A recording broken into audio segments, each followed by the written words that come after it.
what is internetworking? Connections of a network. Why you need a internetworking? To communicate. To communicate with other devices. So now what is the use of network layer? Why we need a network layer?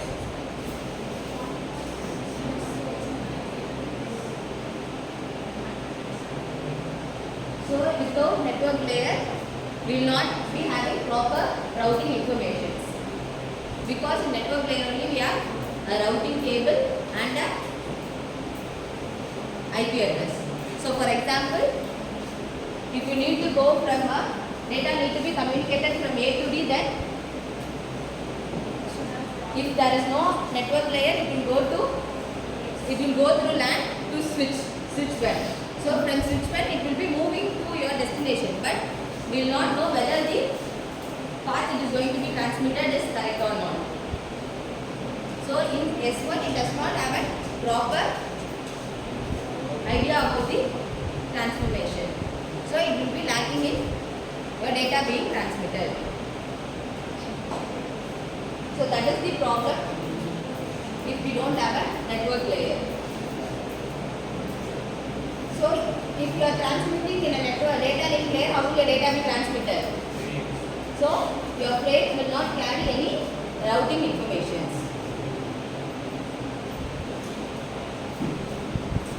So that is the sense where you need your network layer. So if you have a network layer, your data will be transmitted in the form of packets, and in your packets you will be having your routing information. So it will be directly moving from system A to B. It will reach your switch, and then after reaching your switch, it will move to your destination. There will not be any delays. So without network layer, you will be having link. First it will move to S1, then from S1 it will have a oscillation which side to move, and then it will move to the WAN, then to S2 or S3 it will have a route there. Then from S3 it will be moving to your destination. In case of no network layer, if you have a network layer, it will be directly moving from A to B through your IP address and your routing information.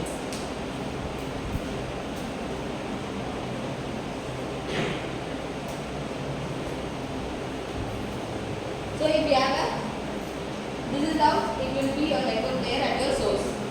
So from your source, from where will you get your data? For network layer, in the source, where will you get your data? From which layer? So from transport layer, you will be getting your data, and your data will be processed. Routing table. What is routing table?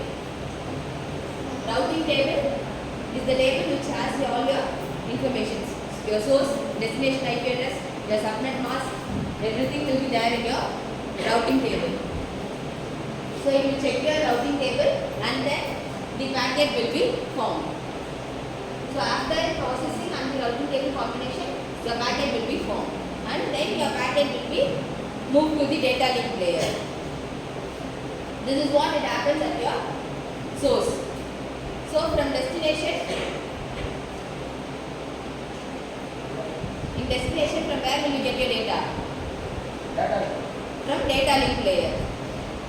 So at your source you will be getting from transport layer, and then you will go to your network layer. So in the destination form, it will be from data link layer, then to your network layer. Am I right? Any doubts? So in that it will receive your IP packet, and then give it to your the other layer. That is your next layer is transport layer. It will be moving to your transport layer.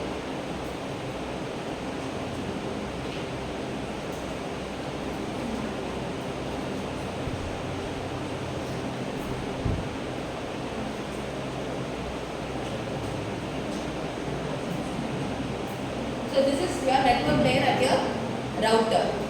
So in your router, it is responsible for routing the packets. That is So router is the one which is at the center. Once we got the data from the source, it will be moving to the router, and then from where it reaches the destination.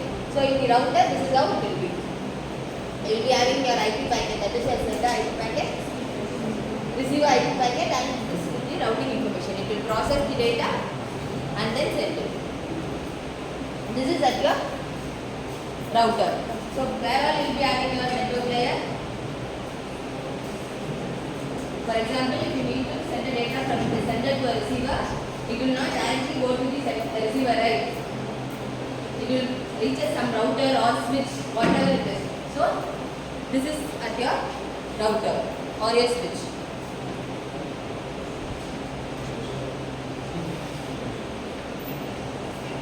What is switching? Unit 1.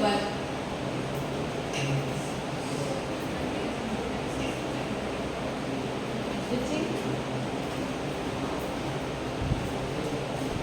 What is switching? What are the types of switching?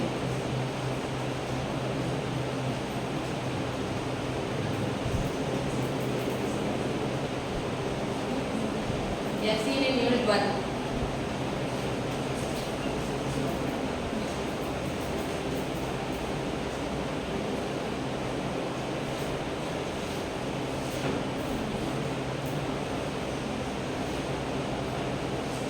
Can anybody say what is switching?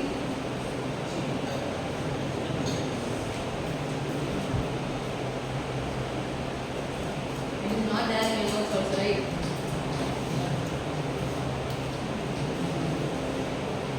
Message switching, circuit switching, datagram, virtual circuit. We haven't gone through this. Then how do we write the IA?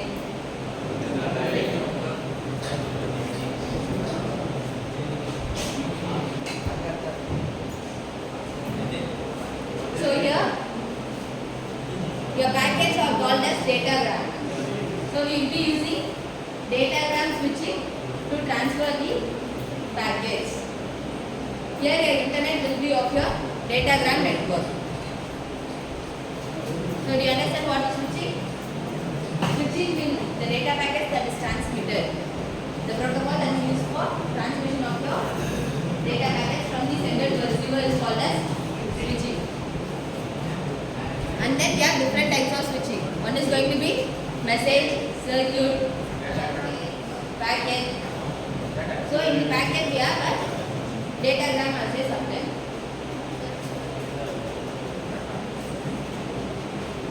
So here it uses datagram to transfer your packets.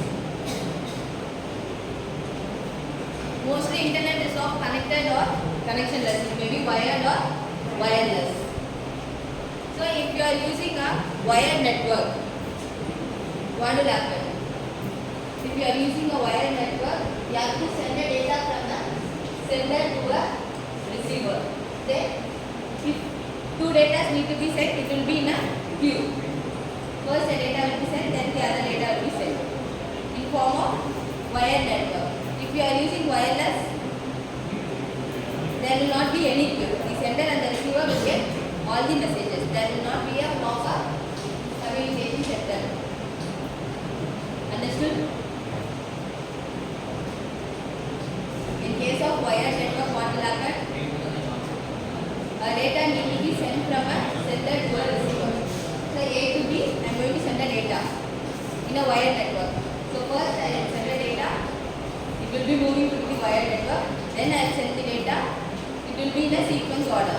Whereas in wireless, we don't have any sequence order.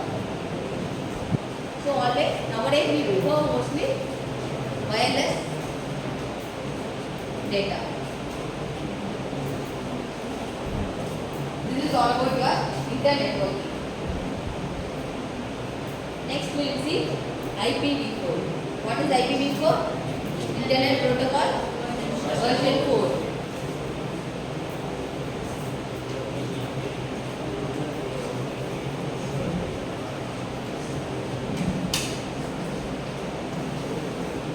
This is your TCP/IP layer. Like OSI architecture, you also have TCP/IP architecture. So in the TCP/IP architecture, we will be having only how many layers will be there in TCP/IP architecture?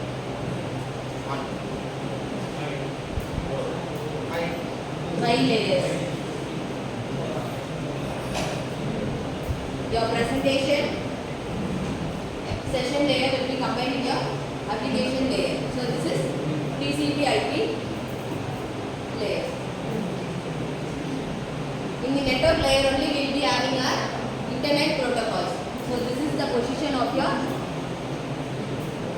IPV4 in TCP/IP layer. So this is data link layer, physical layer. It will be in the underground and LAN WAN technology. So network layer is of IGMP, which will be seen later. IPV4 is the main mechanism for transformation of data through network layers, and then ARP, that is address resolution protocol, and RARP.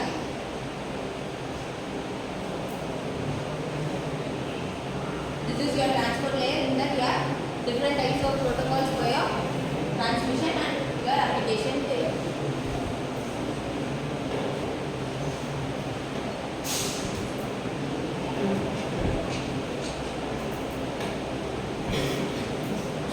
So in IPV4, one of the important things. So this is the packet that is sent in your IPV4. It is going to be combination of the header and the data. So in the header we have all these things encapsulated in your header. First is going to be version. Version defines your IP order version. Next is HLN. Then that is header length of your header. Then the third one is service. What service is going to be provided, and it also defines the throughput, maximum throughput, delay of the data, everything will be mentioned in the service. Then the fourth one is total length. Total length defines the total length, overall length of your data, that is including your header and the data. Next, this identification flag and fragmentation or your comes under fragmentation. What is fragmentation? Splitting up of your data. Why you need to split up your data? For the larger data can be. So we are splitting the data, and that is called as fragmentation. So first identification defines the source host, from where your data is being transmitted, and the flag represents. So this is going to be your flag. It consists of 3 bits. First is going to be empty, that is always reserved and that is not used. Next defines whether the flag is fragmented or not, whether the data is fragmented or not. If this one, it means the packet that is not needed to be fragmented. It is less than the MTU, that I will tell you later. Next is your third bit. Third bit is, it defines whether we have further fragmentation or not. If it is 0, we will not be having any fragment packet later. That is going to be your last packet. If it is 1, more fragment packets are coming.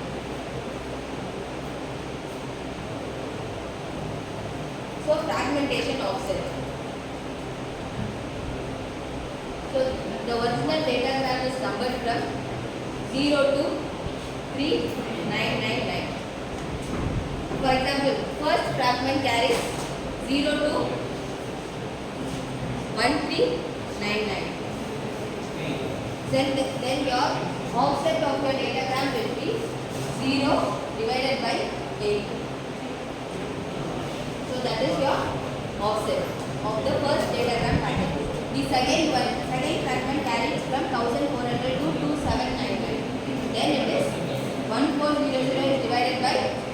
8. That is the offset of your second one. And the third one is 28002 3999. Then the offset will be 2800 divided by 8. So next we have time to live. Time to live is the total duration of your packet. So time limit will be given for your packet to be alive. Within that time limit it has to be transmitted.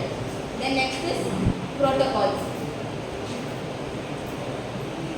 Define the higher layer protocol that is used in IPV4. Then it is checksum. Checksum is one of your error detecting mechanisms. It will use one's complement. That is used for your header. And then source address will be given, your destination address.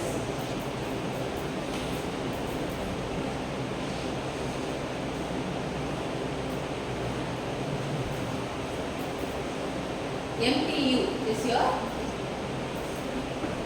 maximum transfer unit. So MTU is your maximum transfer unit. So MTU defines how much data can be encapsulated in the frame. So if the data is greater than the MTU, then your data will be fragmented. MTU is the capacity of the data that can be encapsulated in the frame. If the data which we are sending is greater than MTU, then your fragmentation happens there. That is the need of fragmentation.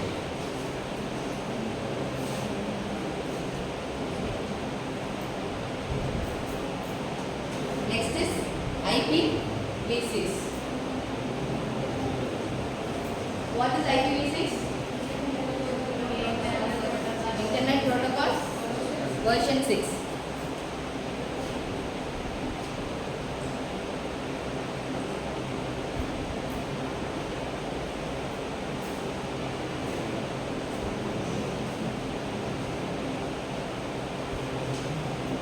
What is the issue in IPv4?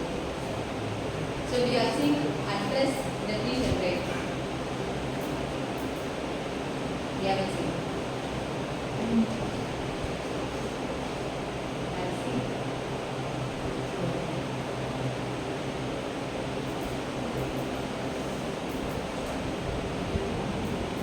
So class A and class B. More data is there, more address is there, and we are not using it. That is called as address depletion. You remember?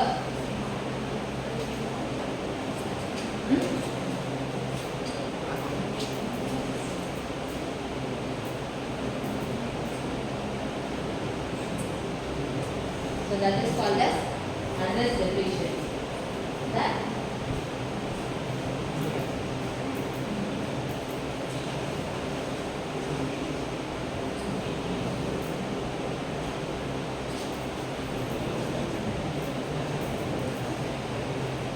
That is overcome in IPv6. So the advantages of this is it has larger address space. In that we will be having only 4 bytes. But in IPv6 we have larger address space, that is we have